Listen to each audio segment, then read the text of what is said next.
All right, I want to welcome you to Pastor's Point of View. Today is June the 5th, 2020. My name is Dr. Andy Woods. I'm with today, once again, with my friend, colleague, fellow elder, Associate Pastor Dr. Jim McGowan. And we're going to be talking today, Brother Jim, about burning down the American plantation. Ooh. All right. And we've been dealing with this COVID-19 thing.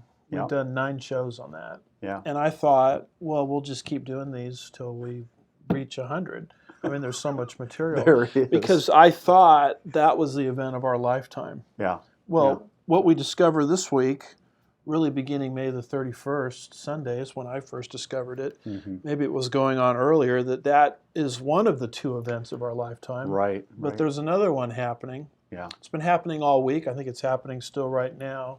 Yeah. It has to do with these protests and massive mayhem and looting going on in a mass sense in almost, as far as I can tell, every major city in the United States. Yeah. And so we want to be dealing with that issue. We were using COVID-19 sort of to explain how we are moving into the 4th beast. Yes. Daniel 7 verses 19, 23, and 25 talks about a coming beast, the one world system of the Antichrist. Yes.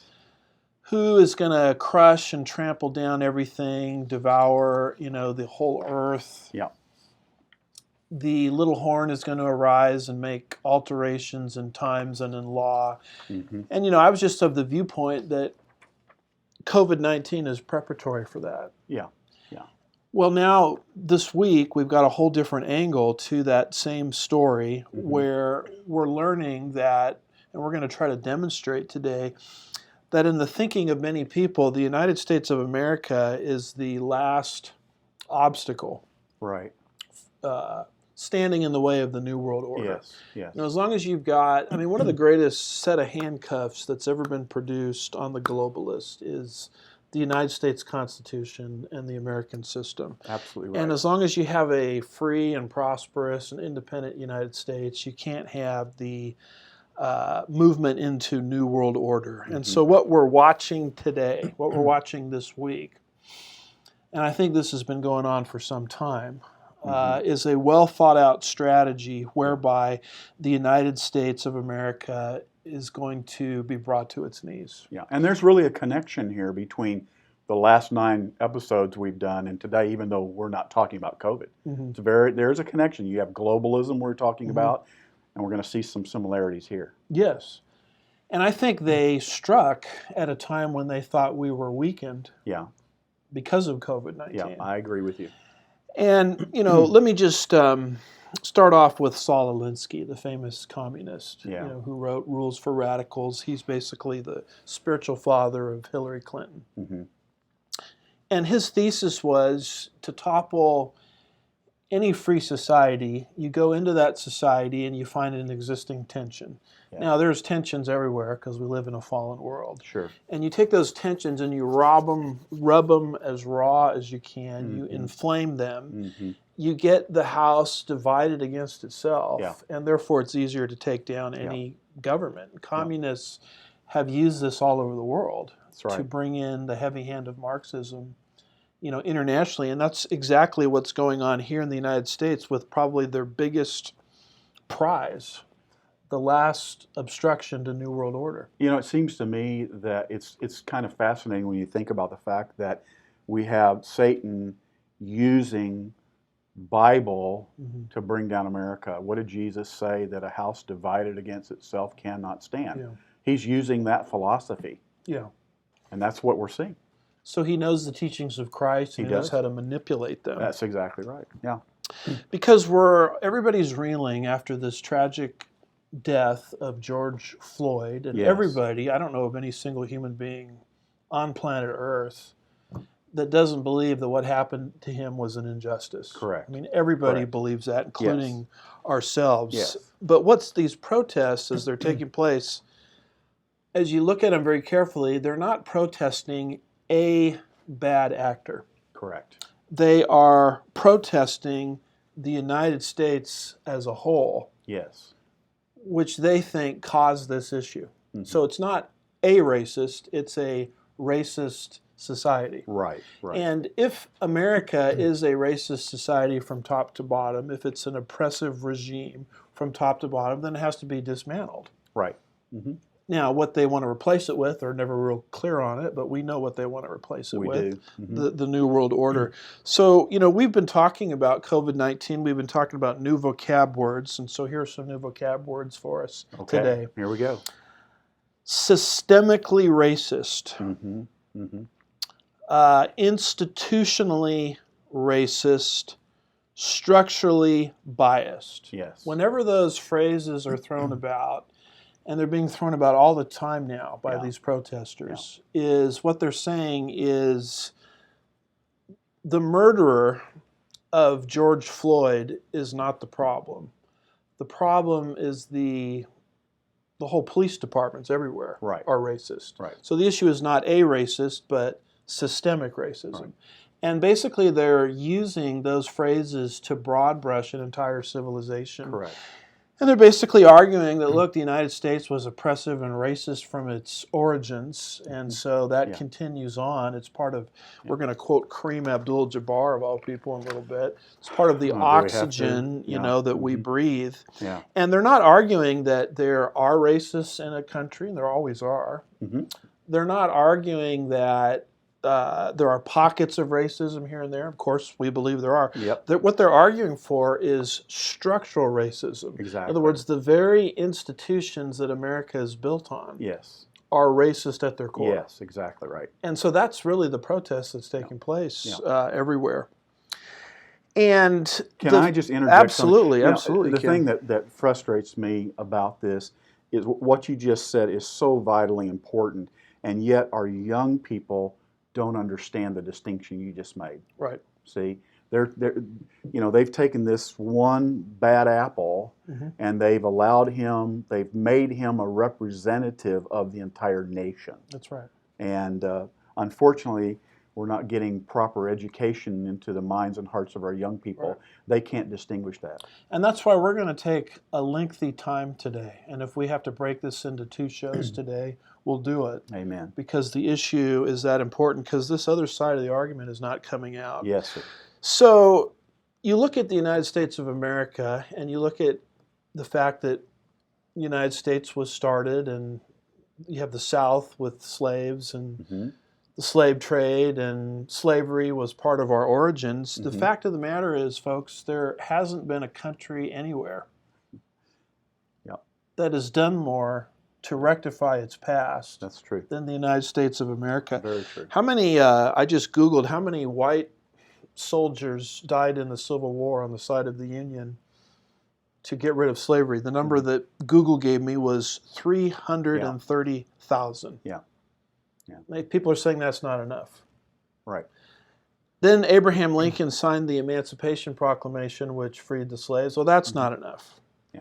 And then they gripe about the United States Constitution and the 3/5 clause, and they argue from that it's a structurally racist document, ignoring the fact that the document has been altered, amended lawfully. Yes. Not once, not twice, but 3 times to get rid of that vestige. Yeah.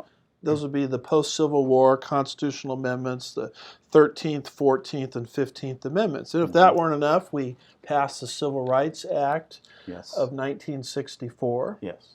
And if that weren't enough, we had Lyndon Johnson come along in what's called the Great Society. And there has been a transfer of money of $5 trillion, roughly, from one race, essentially, I know I'm oversimplifying a little bit, to another race.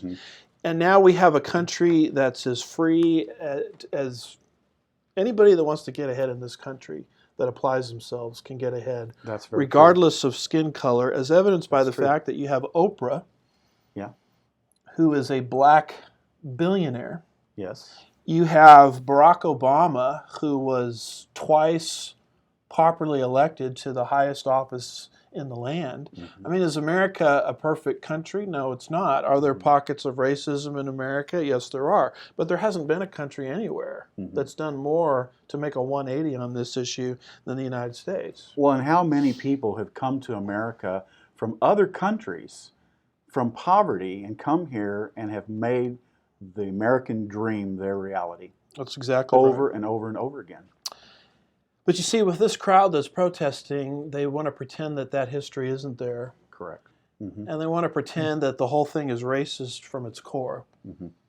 The vestiges of slavery are still alive and well. They're still fighting the Civil War in their minds. And we have to, quote, burn down the American plantation. And I'll tell you where that language comes from in just a minute. So here's our outline for today, Brother Jim. We might have to break this into 2 shows. We've got 12 issues that we want to look at today. The first of which is something that I didn't know much about until this week when I went on the radio with Brandon House. And he asked me to read this document. And we went over this document on his radio show Wednesday and Thursday. It's a document from a group called RAM, the Revolutionary Abolitionists Movement. And if you go to their website, you can download this document. And as you read this document, I've got the whole thing printed out right here, you will see exactly what's happening.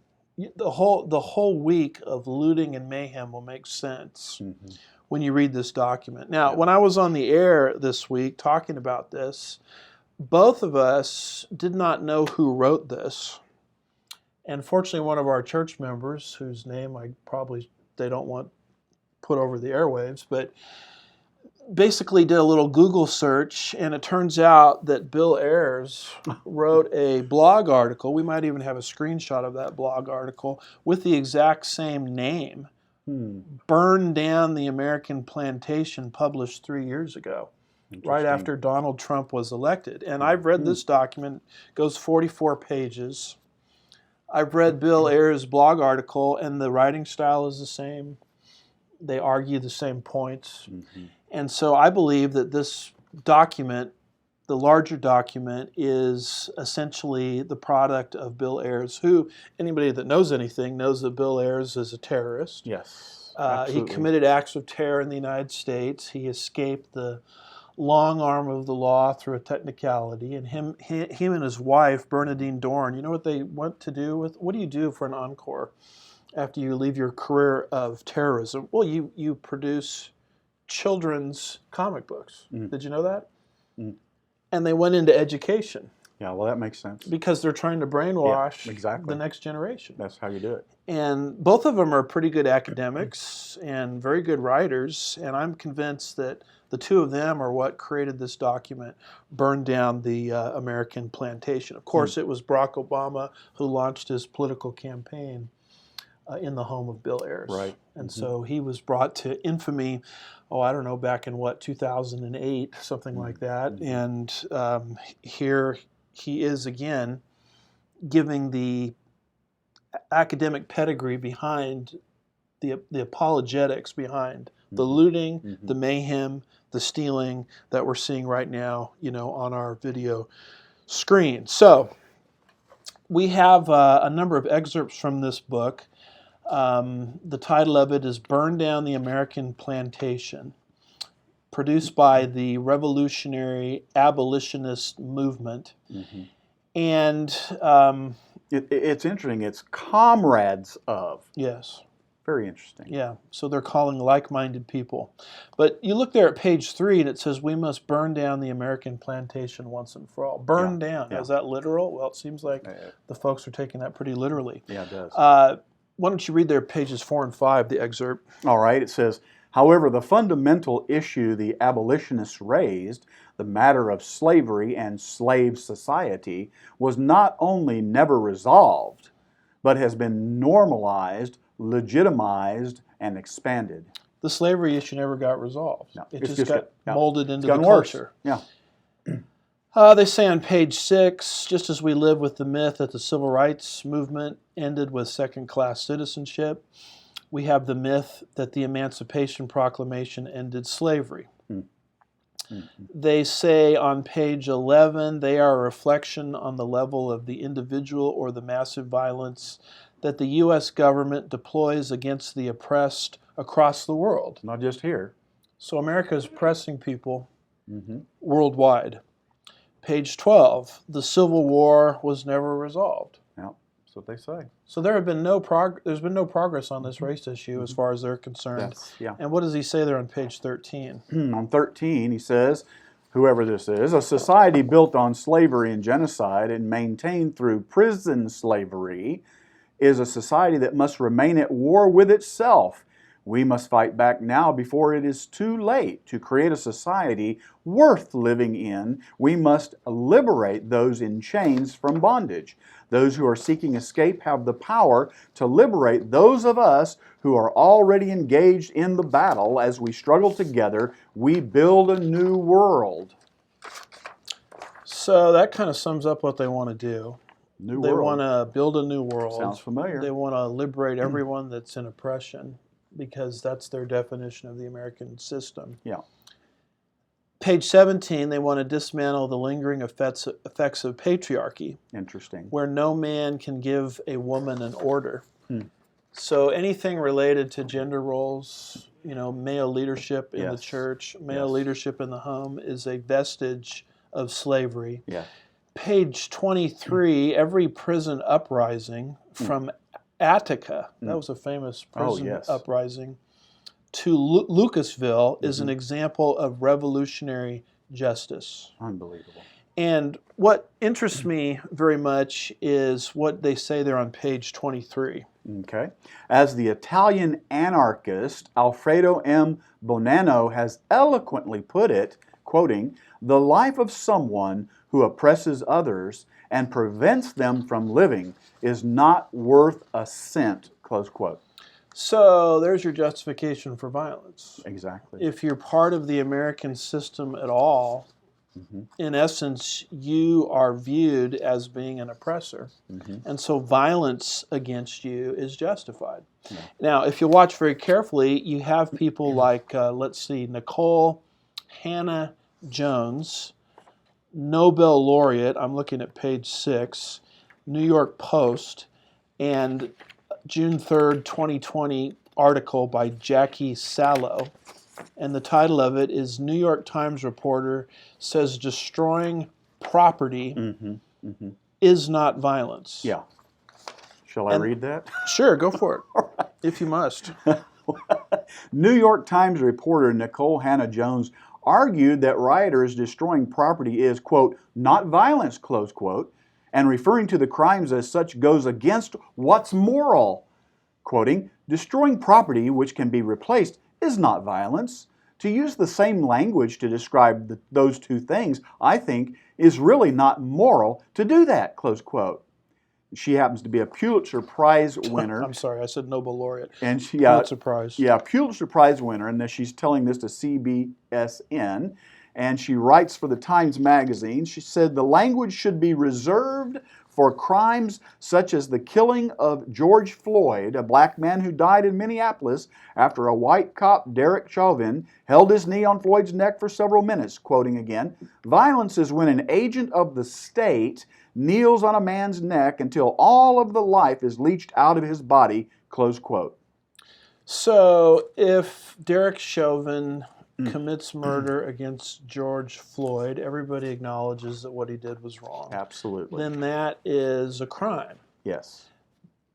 Because he did it from a place of racial oppression.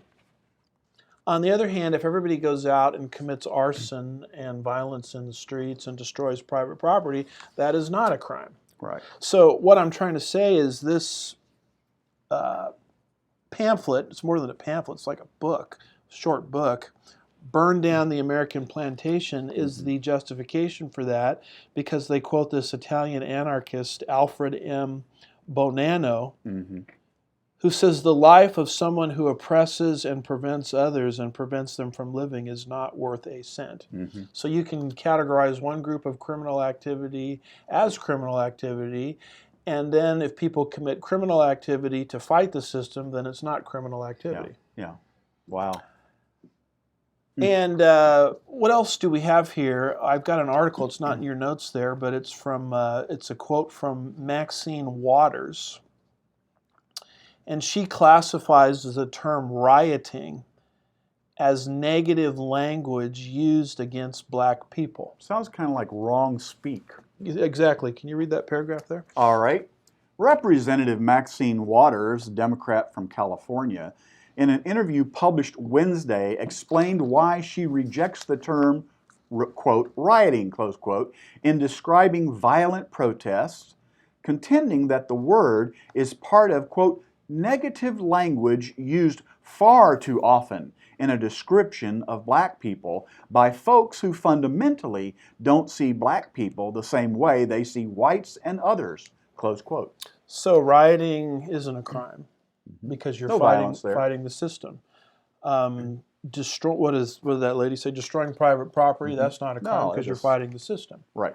So that's right out of this RAM textbook, quoting this Italian anarchist. And continuing on here with this particular short book, Burn Down the American Plantation. Why do they call it an American plantation? Because it's a society built on oppression, and we never dealt with the slave issue or the race issue. They say on page 33, the process of undoing gender roles can be viewed as similar to the process of dismantling the carceral state. So gender roles is also a vestige of slavery that has to be toppled as well. Just plugged that right in there, didn't they? Yeah, and that's why there's so much emphasis on, the gender surrender today and things of that nature. They see it as a vestige of slavery. Can you read what they say there on pages 38 and 39? Yes, sir. Our long-term vision must be to abolish the state itself. It is clear that the nation state and the capitalist economy it upholds make continued suppression inevitable. It removes people from political participation and institutes control through institutionalized racism, there's our word, patriarchy, and domination, turning life or death decisions over to a powerful minority. This violent apparatus is maintained by the entire judicial system, civic legislation, and its threat of incarceration. Meanwhile, the state's relationship with capitalism keeps people in a constant state of pliability as the resources they need to live are withheld. So they're going after capitalism. More on that in a second. They're going after really the whole society. They want the whole thing to topple or burn down. Page 39, they have an excerpt here entitled The Focus of Our Struggle. And they have several points. And the first one is the abolitionist struggle must take up the immediate fight to abolish prisons, courts, and ICE detention facilities. Now, ICT is Border Patrol. So they're anti-borders. It's like a George Soros open borders mentality. They want to abolish the courts and the prisons. And it's interesting how many people we've run into just within the last couple of days that have basically tried to argue that we don't need police departments anymore. Ideas, in other words, have consequences. For example, I'm on page 28 of our notes, and it says here in an article from Breitbart.com, John Legend, Natalie Portman. Now, I'm happy to say I don't even know who those people are. I guess I'm not I know who they are. Entangled in the Hollywood web as I should be. And other celebs sign a letter to defund the police. This is crazy. So let's just get rid of the police. Now, it's one thing for crazy Hollywood people to do this. It's something completely different when Mayor of Los Angeles, Eric Garcetti, in an article in the Los Angeles Times, basically contends that as peaceful protests continue, the LAPD budget could be cut by up to $150 million to reinvest to communities of color. Wow. So let's just take that and cut it out of the police budget entirely. And that comes right out of this playbook, doesn't it? Wow. He actually says 200. They've identified 250 million. Yeah. In cuts. Shucks, I left out $1 million there. I'm looking here. This is not in your stack of stuff, but it's in the stuff I just brought in. This is a tweet from Lisa Bender. Now, who is she? She's the president of the Minnesota City Council. And she says, yes, we are going to, in a tweet, we are going to dismantle the Minneapolis Police Department and replace it with a transformative new model of public safety. What does that mean? I don't know. I have any idea what it means. Sounds glowing, though. Oh, my goodness. And then I have this tweet from a guy named John Cardillo, and he writes this on a tweet. New York PD, NYPD sources tell me, on average, 6 cops a day are resigning. And that number is expected to rise. That's in addition to normal attrition for retirement, disability, etc. This is disastrous for morale and manpower. So ideas have consequences. Yeah. I mean, when this document says let's abolish the courts, let's abolish this, let's abolish that, and Hollywood starts to kind of parrot it. Now you've got city councils doing it, cities doing it, NYPD going this direction. And so this is what's happening. It's not just a racist cop. It's all these police departments are inherently racist, so let's get rid of them. Well, if you get rid of the police departments, the only thing that's left to you is the National Guard coming in and the institution of curfews. Yeah. Martial law. That's right. That's what's left. Is that what you want? I don't know if they've really thought through the ramifications of their decisions, but it's a logical outworking of these are parts of the plantation that have to be burned down. Yeah. Wow. Going back to our notes here on page 4, they talk about the abolitionist struggle must fight for decentralized, commune-based political organization and stand resolutely against capitalism and the state. So clearly they're against the ownership of private property. Yes. They say also the abolitionist long-term goal is to get rid of the justice system, the nation state. The nation state is something God created. Yes. And the capitalist economy. And we're not making this up. No. This is coming right out of the document. Right out of the document. And continuing on, they have potential immediate actions. Aid people crossing the border. So a borderless world, George Soros. Yeah. I wish we had time to read all of this. Now, this I found very interesting. Make a bail fund. Yeah, that's interesting. Now, in our notes here, pages 17 and 18, there was an article that came to my attention concerning the staff of Joe Biden, and it comes from IsraelNationalNews.com by Mordecai Sones. Yes. And this is what it says, February 6, 2020. Biden's staff donate to a group that bails out Minneapolis rioters. At least 13 Biden campaign staff members donate to Minnesota Freedom Fund. Yeah. So the very people that are being thrown in jail, fortunately there's at least some, for rioting, here comes the Biden staff to bail out these people. Yeah. Now this comes right out of the document where they want to set up a bail fund. And here you have a leading contender for the President of the United States and his staff involved in that very activity. Yeah. They want to get rid of ICE detentions. You know, that's why even at the Super Bowl halftime show, they were criticizing the idea that when people enter the country illegally and are caught, they are separated from their children.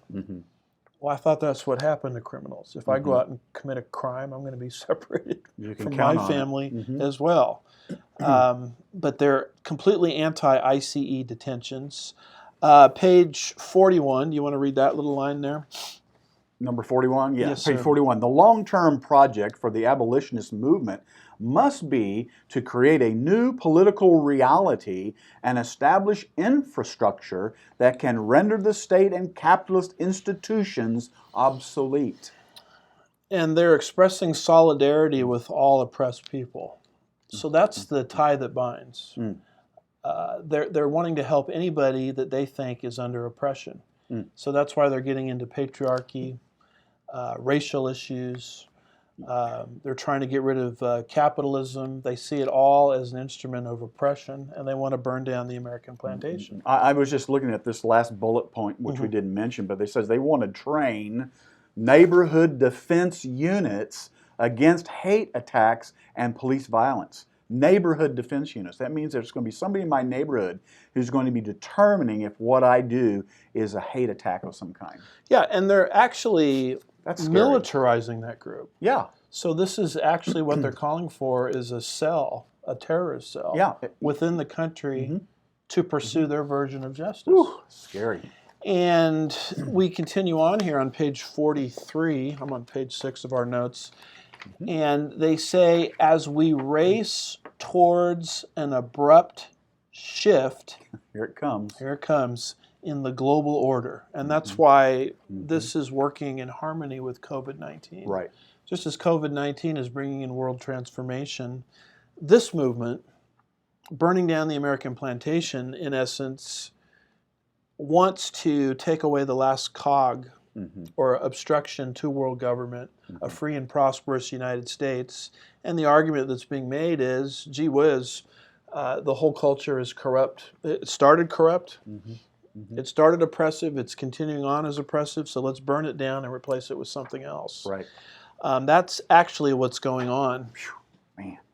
We do have a screenshot. I'm not sure if we've had that up the whole time, but it kind of summarizes there on their website their 10 points of action. You want to read those 10 points of action to us? Not really, but I would. All right, point number 1. Liberation will be won by any means necessary. Sounds like Malcolm X, doesn't it? It does. Number 2, we will destroy the state, police, military, corporations, and all those who run the American plantation. Number 3, we will live with dignity in a world without prisons. Number 4, systems of punishment will be abolished. There will be no law to enforce, no money to protect. Number 5, revolutionary justice will be determined by those who are oppressed. Number 6, there will be no government. No person or group will have power over another. Number 7, communities will make decisions about how they live and will make sure that everyone has what they need to live a dignified life. Number 8, land is not property. It is alive, communal, and must be protected. Number 9, alongside international comrades, we will destroy all borders for the free movement of people everywhere. And number 10, militant networks will defend our revolutionary communities. Liberation begins where America dies. Goodness gracious. And we were talking about the global transition. That's traitorous. This brings up, global transition brings up a quote from Bill Ayers himself, likely the author of this document. And he was speaking at the University of Oregon about teaching and organizing for social justice. And he made this statement back in May of 2012. And look at how globalist he is in this statement. All right, quoting, "The great challenge for our generation is to think differently about citizenship means, to think differently about what it means to be a citizen of the world. One of the great dangers that we live in right now is that the American empire is in decline, that economically and politically and in some ways culturally that we are in decline and that the game is over. It's over. Now what?" See, the whole transition here is away from the nation, the United States, and into a global sort of paradigm. And you see that reflected in this document when he talks about the abrupt shift, page 43, that's coming in the global order. And the whole thing ends there with that quote on page 44. And notice how the document ends, all right, just like it began. "We promise to all those who have previously risked everything for liberation, who have lived and died under the oppressive yoke of this country, and all those still struggling for a better life, that we will put all our strength towards building communities so powerful that they will repel any attempt from within or without to reestablish the oppressive power of white supremacy, patriarchy, the state, and capital. We will burn down the American plantation once and for all. I think one of the mistakes of history is we don't take people seriously when they write radical documents. Yes, sir. I can think of Hitler's Mein Kampf. That's right. And how, had that been taken seriously very early on, a lot of lives could have been saved. Yes, very true. And I think this is happening today with this particular document because it reads almost like a blueprint. It does. With what's going on here with the looters that we've seen on our TV screens, all week long.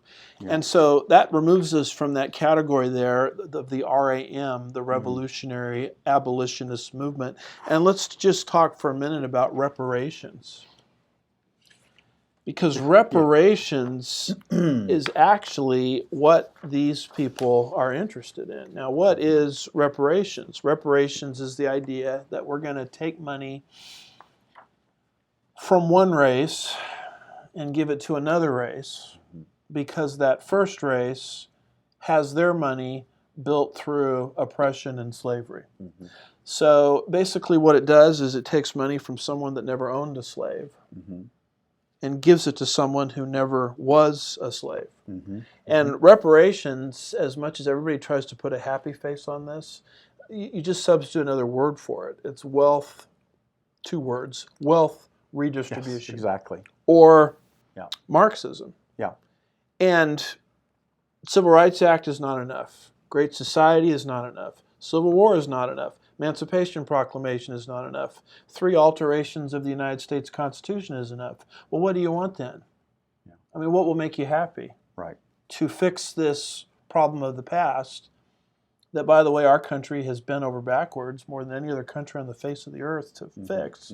Yeah. Well, what they really want is reparations, which is another way of saying Marxism. I mean, that is the goal. Now, just this week, Forbes magazine, in an article, this was 2020, June the 1st, Black entertainment television founder calls for 14 trillion with a T in slavery reparations. Yeah. And in the process, he says, now is the time.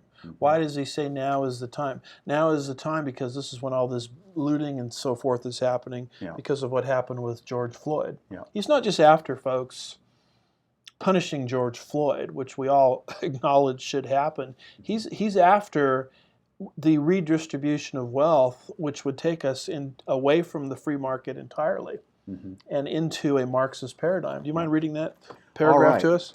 BET founder Robert Johnson argued Monday that, quote, now is the time, close quote, for white America to acknowledge damages resulting from slavery and for the U.S. government to provide reparations in the sum of a $14 trillion wealth transfer to help prevent the country from splitting into separate and unequal societies. Quoting, wealth transfer is what's needed, close quote. He said, quoting, think about this. Since 200 plus years or so of slavery, labor taken with no compensation is a wealth transfer. Denial of access to education, which is a primary driver of accumulation of income and wealth, is a wealth transfer, close quote. So that's what the goal is. Yeah. But you know, once they get that, hypothetically speaking, that won't be enough either. Yeah, I mean, just follow the plot, what's been happening. Well, you look at certain Protestant denominations and how they have to make these institutional apologies for slavery of the past. Well, then that same denomination comes along and that same school comes along 10 years later and they make another apology. It's like, well, why are they making another apology? I thought they already apologized. How many times do you have to apologize? Right. And then it's another apology. And each apology gets more and more, licking the boot of the communist type of mindset. Yeah. And you're exactly right. I mean, if what we have done in the past, not the least of which is 330 million dead Civil War soldiers. I mean, if that's not enough, then you're absolutely right. Nothing will be enough. Yeah. And you get the idea that there won't be contentment on this issue, if there ever is, until we have a Marxist economy, which is what reparations is. Yeah, we need to stop and think about that number you just mentioned. What is the population of the United States right now? Roughly about the same amount of people, isn't it? I think so. So take everybody in America and kill them. That's not enough. Yeah. And I hope I have my figure right on that. I know it's 300 million. It's an awful lot of people. Yeah. Yeah. I think we 300,000. Right? I think we have 300 million in the country. So 10% of the people, roughly, is what I meant. And yeah, they killed in the whites Union side Civil War roughly 300 million. I'm sorry, 300,000. Yeah. So 10%, like you said. Roughly 10% of the population of today. So that kind of gives us a ballpark figure of what we're dealing with. Wow. By the way, this guy, what's his name? Robert Johnson, that's arguing for reparations. Do you know how much he is worth? This founder of Black Entertainment Television, he is worth $600 million. Is that all? And so you wonder, why isn't he giving his own money for the cause? Why does he lead the way? And the reason he's not is because what he really wants is for the American plantation to burn down. He wants what we have as a free market to disappear and be replaced by a Marxist paradigm. Now, they don't use the word Marxist. Of course. They just use the word reparations. Yeah. But it's redistribution of wealth. Yeah. Because the idea is the wealth anybody has today, it was built on the blacks' backs of the slaves. Right. They mockingly say that's why they call the White House, because it was black slaves, supposedly, that built the White House. And this is how they look at the entire country. Yeah. This is what these looters represent. This is a little bit beyond just George Floyd, don't you think? Yeah, I do. I do. And this moves us into cultural Marxism, where your very thoughts are regulated. For example, we have an NBA announcer who was suspended, according to Breitbart, June 1st, 2020. Why? Because he simply tweeted out in the midst of all of these things, "All lives matter." Yeah. He was asked about Black Lives Matter, a lot more on that organization in just a minute, but he tweeted out "All lives matter," so for that he's suspended. That's thought control, isn't it? It is. It is. You have this article from thedailywire.com where Lego, now we're getting into children's toys. Right. Lego requests affiliates pull marketing for police fire play sets following George Floyd's death. Yeah. So kids can't play with, police officer, fireman type sets with Legos. Yeah. Because those might portray those entities in a positive light, and we all know that they're racist to the core. Yeah. What is this? This is what you would call cultural Marxism. In my stack of stuff that I brought in at the last minute that's not in your stack of stuff, we have this article from the Washington Examiner entitled by Andrew Mark Miller, June the 4th, 2020, UCLA students dox, DOX, in other words, out the privacy, dox and call for the firing of a professor. Now, what did this professor do? Did he shoot somebody? What was his crime? He refused to cancel final exams in the midst of the George Floyd death. So he's not giving these students an opportunity to mourn. He's making them take their tests anyway. And so for that, they want to fire this man, and they want to remove his privacy and out him. What is that? That's thought control. Yeah. That's cultural Marxism. Here is, it's not in your stack of stuff, but it's in the new stuff I brought in. From the Washington Post, they want to shut down, it's an opinion piece, Alyssa Rosenberg, June the 4th, 2020. They want to shut down all police movies and TV shows, and this piece argues that it should be done now. So I guess we can't watch the series I grew up with, Adam 12, because that portrays the police in a positive light. We can't watch anymore the series I grew up with called Emergency, because that portrays the police officers, fire workers, paramedics, etc., in a positive light. What is that, Brother Jim? That is the reshuffling of a society from top to bottom, right down to thought control. Yeah, and if they're so caring, I'm wondering they don't care about the different individuals that are going to lose jobs when you do that, many of which are not white Americans. Well, it seems to be very selective in that regard. Yeah. They're selective in how they define crime. So that removes us from reparations. And let's talk about here, number 3, the exploitation of George Floyd. Yeah. And there isn't a finer piece on this that I've been able to find other than that given by David Horowitz of frontpagemag.com, June 1st, 2020. The title of it is It's Not About Race. The Left Exploits Another Black Victim. Yeah. So why don't we read this, and I'll interrupt you at different points to make certain points. All right. The rationale offered for their violence and criminal acts is that they are protesting a racist system, or, in Senator Bernie Sanders' more colorful words, quoting, a grotesque system of ingrained racism and economic disparity that now more than ever needs to be ripped down, close quote. Now, I hope people heard that quote, because what Bernie Sanders, former presidential candidate, Democratic Party is arguing in light of the George Floyd death is not we need to punish a racist or a bad actor. The whole system from top to bottom has to be burned down. They've got to burn down the American plantation because the whole system is racist. Please continue. All right. Is there a cop or a politician from the president on down, or a publication that in the week of George Floyd's murder rose up to defend the murderer? Is there any public voice claiming that there were extenuating circumstances, that he was resisting arrest, for an example, that would justify the act? There wasn't. Let's stop right there. Everybody acknowledges that what happened to George Floyd was an injustice. Absolutely. Everybody wants justice for him, I guess, and now for his family. Yes.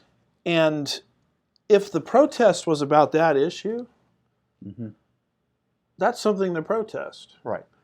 I don't know what they'd be protesting over, for the simple reason that the man who did this to George Floyd is going to be punished to the full extent of the law. Yes, he will. And everybody would be on board with that. But you see, that's not what these people are doing. Exactly. They're saying the whole system is rigged, which caused this. Right. Please continue. Yeah, they're deflecting the focus away from the actual issue so that they can enhance their agenda. Which is to push their topple the United States and pave the way for the New World Order. Yeah. All right, continuing. The Attorney General for the state of Minnesota is black.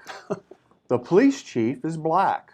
The Vice President of the City Council is black. The Congresswoman for the district is black. A normal view of this matter would recognize it as an isolated incident involving 4 bad cops who should long before have been removed from the force by the Democrat politicians who control the state. Virtually every official in Minnesota with influence over the Minneapolis police and the decision to keep Derek Chauvin on the force despite his alarming record is a Democrat. The governor, the attorney general, the Minneapolis congresswoman, and the mayor. The city council consists of 12 Democrats and a Green Party member. The Democrat Party is the, quote, system, close quote, that protected the bad cop and led to George Floyd's death. See, when I listen to these protesters, I'm given the impression that it was white, Republican, conservative, racist America that did this to George Floyd. Right. And yet nothing could be further from the truth. Right. The Attorney General in that area is black. Mm-hmm. The police chief is black. The vice president of the city council is black. The congresswoman over that area is black. And all of them are, with any influence over this, are Democrat politicians. Yeah. The governor, the attorney general, the congresswoman, the mayor, the 12 Democrats on the city council, and they don't even have 12 Democrats because one is even further to the left, a Green Party member. That's the system they want to tear down. Now, do you ever hear that fact ever come out in this? Not so far. Please continue. The Democrat Party's leaders, without exception, have spread the lies that there is an open season on black Americans conducted by white police. They neglect to mention that police departments in major cities are frequently run by black Americans, that black cops are actually more likely to kill black suspects than white police officers, and that an unarmed black is less likely to be killed by police than to be struck by lightning. Black males are 6% of the population, but they are responsible for more than 50% of the homicides and violent crimes. This is why virtually every civil rights cause célèbre of the last 50 years has involved encounters with the law rather than racist vigilantes from the general populace. Democrat leaders like Sanders, Warren, and Harris feed the myth that economic inequality is a systemic oppression of blacks when the majority of African Americans are in the middle class, and the source of gross poverty is the bad behavior of individuals. It has been statistically shown that not having children out of wedlock and getting a high school education will lift an individual out of poverty. The Democrat Party controls virtually all the failed public schools in the nation, where year in and year out, 40% of the students drop out before they graduate, and 40% of those who do graduate are functionally illiterate. Democrat welfare policies and political dependence on teacher unions are 100% responsible for these deficiencies. The Democrats' defense for their indefensible behavior is to blame Trump and Republicans for the resulting inequities and to call all their critics racists. Democrats are wedded to a collectivist ideology called identity politics, which erases the individual and individual accountability in order to indict and hold races responsible, as it happens in the white race.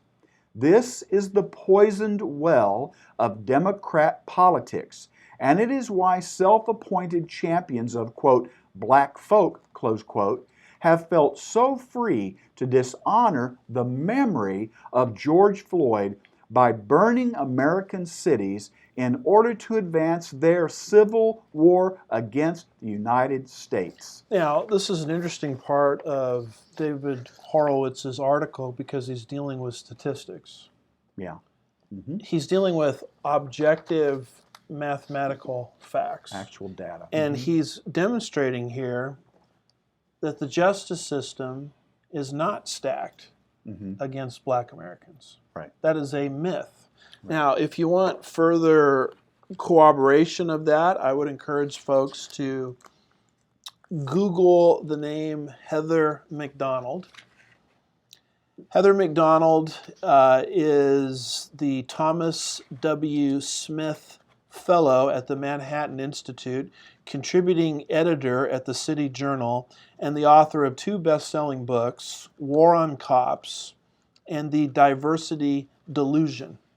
And what she demonstrates, and by the way, she just came out with a brand new piece in the Wall Street Journal entitled The Myth of Systemic Police Racism. If you believe that the police departments are racist and systemically racist and are targeting one group of people for criminal prosecution, incarceration, etc., simply because of their skin color, then you don't know the statistics. Yeah.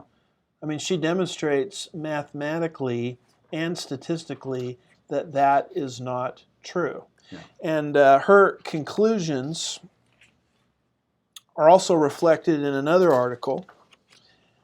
And that second article is McDonald, statistics do not support the claim of systemic racism, by Ryan, Saverda, June 3rd, 2020, from the dailywire.com. You can get her statistical analysis there. The final paragraph of that latter article says researchers in the proceedings of the National Academy of Sciences, another organization, found similar results. Quote, we find no evidence of anti-Black or anti-Hispanic disparities across shootings, and white officers are not more likely to shoot minority civilians than non-white officers, the report found. Close quote. So, those are some sources for people to go to if they're sort of tied into this motif that America and its police forces are systemically biased, systemically racist. Yeah. And so what have these Democrats done? Well, here's the next paragraph from David Horowitz' article. What does he say there? We live in times when the Democrat Party and its leaders conflate the Black community with its criminal element in order to indict white Americans as, quote, white supremacists, close quote, bearers of, quote, white skin privilege, a term coined by the Weathermen, a domestic terrorist organization in the 1960s, fueling the flames of hate against white people, against police, against America's president, and America itself, is the daily message of Democrat leaders like Kamala Harris, Elizabeth Warren, Stacey Abrams, and Joe Biden. This hatred is magnified by the Trump-hating and America-thrashing left-wing media. This hate has now borne bitter fruit across the nation. So this tragic event that happened to George Floyd, let's deflect attention to white America. Right. White America caused it. Right, right. Yeah. And as the rioting was starting to break out on the basis of this cultural myth, the blue Democrat states and cities did absolutely nothing to stop the rioting. That's right. And that's what the last paragraph there in the Horowitz piece is about. All right. Just as the Democrats protected the bad cops, so they encouraged the rioters by fueling the myth of America's systemic racism by not providing a sufficient police presence when the mayhem started to nip it in the bud, and by attacking Trump for, quote, glorifying violence, close quote, when he warned the rioters that if the local authorities failed to protect law-abiding citizens, he would meet force with force. The organizers of the violence were two far-left organizations, Antifa and Black Lives Matter. The racist organization Black Lives Matter, which has led the war on cops for several years, is officially endorsed by the Democrat Party and was invited multiple times to the Obama White House and is funded along with Antifa by Democrat donors like George Soros. Now, more on George Soros in a second, but I hope people have a chance to read this. Need to read this article. Horowitz piece because he's dispelling all of the myths. Yeah. And we're not getting this side of this. What does Proverbs say? One man sounds right until another comes to cross-examine him. This is the side of the story you're not getting. Yeah.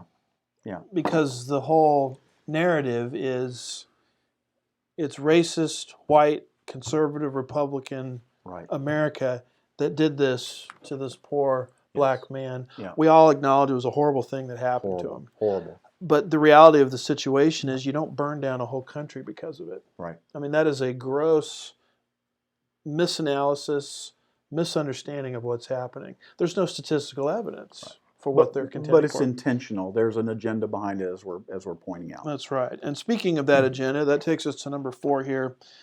Good segue. Excellent segue. George Soros. Of all of the people, Brother Jim, alive today, my own, and I'm on page 14 of our notes. Okay. Of all the people alive today, I think George Soros is probably one of the most evil people. In fact, if the restrainer was removed today and the rapture were to take place today, it wouldn't surprise me at all to learn that George Soros is the Antichrist. We're not saying he is, folks. Not but, saying he but is. we're just saying, And is it any shock to learn that it's George Soros' money behind these riots in Minneapolis and Los Angeles? Yeah. And this comes from an article from breakingisraelnews.com, and it spells this out very clearly. Yeah, it does. Hundreds of protesters marched through downtown LA on Wednesday in a Black Lives Matter led rally over the death of George Floyd by Minnesota police, reports ABC. And although, quote, Black Lives Matter, close quote, was initially intended as a civil rights movement, former Milwaukee County Sheriff David Clark says that billionaire currency manipulator George Soros has, quote, hijacked, close quote, the organization to promote anti-capitalism. Soros funded millions of dollars into the Black Lives Matter movement via his Open Society Foundation, the Washington Times reports. Now, Black Lives Matter is also holding rallies in Minneapolis protesting the death of George Floyd. Soros's Open Society also funds the Leadership Conference on Civil and Human Rights. They issued a statement with other groups accusing the Minneapolis Police Department of harboring, quote, systemic racism, close quote. This type of rhetoric is considered by many to be fanning the flames. So you get the impression from the media that these riots that have broken out, this is just sort of a spontaneous uprising against an unjust society. Right. I mean, that's the narrative they want you to believe. Right. In fact, it's not true at all. No. This is not grassroots. No. This is at best astroturf. And it's George Soros money that's behind these riots. In fact, I ran into this excellent piece of artwork by someone whose art we've used before, Ben Garrison, and the title of this is Pandora Soros. Instead of Pandora's, That's a good one. Pandora Soros's box. It's got George Soros there in the bottom left corner opening a box. And it's, as Pandora's box goes, it unleashes all of the mayhem. And as you look at all of the mayhem, you've got Maxine Waters screaming out, it's all Trump's fault. You've got Don Lemon on CNN saying Trump caused all of this. And the left is blaming everything on the right. And in reality, it's George Soros that's funded all of these different riots that have been taking place across the country. Pandora Soros.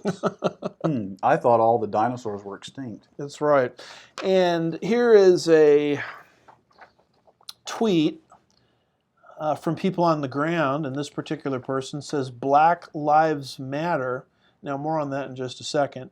Black Lives Matter, it's an organization, seems to be holding a protest in Minneapolis in reaction to the incident related with George Floyd death.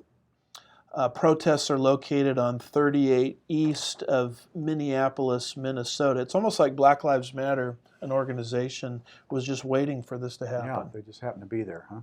They're there at the right time. They explode into action, and they're the ones that actually fund and instigate these uprisings. Here's another tweet from the Daily Caller, and it says, Black Lives Matter protesters attack police cars on the 101 freeway in Los Angeles. Now he's doing this all over the country, apparently. During a protest against the death of George Floyd. Yeah. And you say, well, what is Black Lives Matter? I thought that was just a civil rights organization. No, it is not. Yeah. Here's an article from the New American by C. Mitchell Shaw, August 19th, 2016, 4 years ago, and it says, hacked documents. Soros funded Black Lives Matter. When George Soros's Open Society Foundations was accused last year of funding Black Lives Matter, Ken Zimmerman, the director of U.S. programs at OSF, flatly denied it and claimed it was a fantastic rumor. However, early this week, hackers published documents which show that 2 months before Zimmerman's denial, the OSF board approved $650,000, that's a lot of money. That's a lot. To Black Lives Matter. So whenever you hear, folks, about Black Lives Matter, don't think civil rights. Think George Soros. And George Soros, if you don't know anything about him, was on the wrong side of helping the Jews. In fact, he used to hunt the Jews down in his youth. Black Soros is on the side of a borderless society. He's on the side of one world government. And he is the one that would like nothing better to take America down so that it can be replaced by a communist, global, Marxist ideal. And apparently his followers that work for him don't have any problem with lying. No, I guess not. Because you're talking about Zimmerman. Yeah, Zimmerman, just denied. I mean, it says here he flatly refused, this allegation that they were being funny. Flatly refused it. It's a fantastic rumor. I did not have sexual relations with that woman, sort of idea. We're going to have to divide this into 2 shows, folks. We've got so much, but let's just cover another category here because it fits with George Soros. It's number 5, communist agitation. Yeah, here we go. And this is an article from Breitbart by Francis Martel, June 2nd, 2020, reports the Chavistas, the Sandinistas, and other foreign leftists join nationwide riots. So I thought it was just a spontaneous grassroots movement against injustice. Right. Well, what you learn is communist organizations from all over the world, particularly in Latin America, are participating. That's right. Just read that first paragraph to us. All right. Multiple reports have surfaced in the past week of communists allied with the Sandinista movement in Nicaragua, the Chavista regime in Venezuela, and other Latin American leftists surfacing at protests and riots allegedly meant to condemn American police brutality. A report published on Monday claimed the FBI had arrested several individuals who told law enforcement that, quote, activists with Cuban and Venezuelan origins, close quote, had paid for their participation in violence. According to Emmy Award-winning journalist Casto Cando, the arrest occurred in Miami, quote, and other cities, close quote, and suggests that much of the violence at the hands of allegedly American protesters is fueled by organized leftist groups, some with foreign ties. Ocando claims some of the arrested were caught with large amounts of cash of dubious origin. And I like this article because it gives you screenshots of all of these people with their shirts and their signs in the crowds that are instigating these riots. People from the Sandinista movement in Nicaragua, the Chavista regime in Venezuela, folks that are connected to Cuba, folks connected to Chile, folks connected to Hugo Chavez. I mean, this is not grassroots at all. On it goes, This is communist agitation. In fact, here's an article from rarefoundation.com by Renee Nall, June 1st, 2020. It's interviewing and speaking of Trevor Loudon, who I believe is one of the most well-informed, articulate voices on this subject that we have, documenting communist infiltration into the United States. And it says Trevor Loudon on riots, and this was his quote, 20-plus communist groups are uniting to ignite revolution. And so is it any wonder, and we'll touch on here number 6, and then we'll do a pause, and I'll tell you what we intend to do in just a minute. But is it any wonder, Brother Jim, that we don't call this anymore pandemonium? We call it a plandemonium. That's right. Kind of like COVID-19. Maybe that's not a pandemic. Maybe that's a plandemic. Maybe this is not anarchy, but it's planarchy. And I think there's evidence to suggest that it is. Here's an article from WorldNet Daily from the police, quoting the police: stashes of bricks staged near protests were to be used during a riot. They're probably there for nefarious use. So as the rioters are doing their thing, oh my goodness, what miraculously appears? Stashes of bricks. Hey, look, some bricks. Where did they come from? Anyway, do you mind reading that paragraph to us? Sure.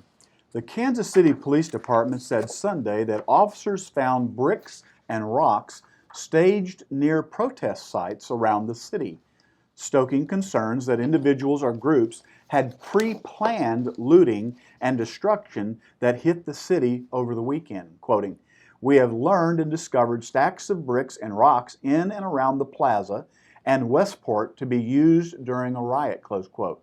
The department said in a tweet on Sunday, and a spokesman for the Kansas City Police Department said he had not identified the source for the bricks and rocks found near the protest sites, but he said they were likely intended for, quote, nefarious use, close quote. Quoting, "I don't know who would have put them there. I don't think they're doing any type of construction or anything like that. I sense that they're probably there for nefarious use," close quote, and that's Captain David Jackson. He told reporters on Sunday, piles of bricks and rocks have been spotted by social media users in other cities across the U.S., stoking concerns that groups are staging much of the rioting and looting. So far, only the Kansas City Police Department has linked the discovery of pallets of bricks to pre-planned rioting. Not just a few. Pallets of bricks. Pallets, yeah.